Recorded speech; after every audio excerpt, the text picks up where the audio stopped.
In today's video, I'm going to teach you how to set up personalization options on Etsy. Start by opening a new browser window and searching for Etsy.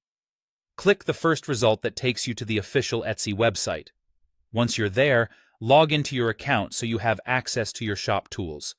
After you're signed in, open your account menu and go to Account Settings.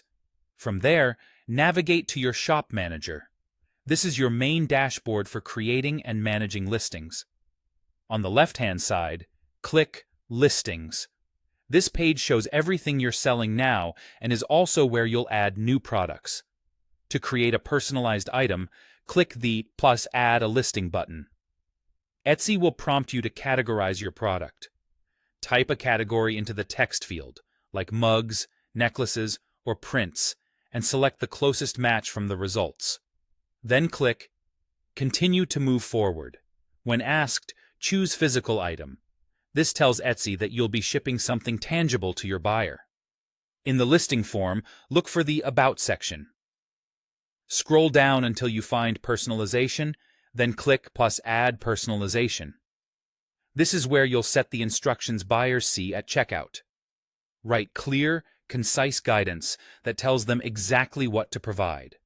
For example, specify the format you need, such as names, dates, font choices, or color options, and include any limits, like one line of text or a specific date format. The clearer your instructions, the fewer messages you'll need to send later. Next, set the character limit for the buyer's response. You can choose any value from 1 to 1024 characters. Pick a limit that's long enough for what you need, but not so long that it invites confusing or irrelevant details. If you only need a first name, a smaller limit keeps things tidy. If you need a full message, give them more room. You'll also see a toggle to make the personalization option for the buyer. Turn this on if personalization is required to complete the order. If it's optional, leave it off so customers can purchase without entering custom details.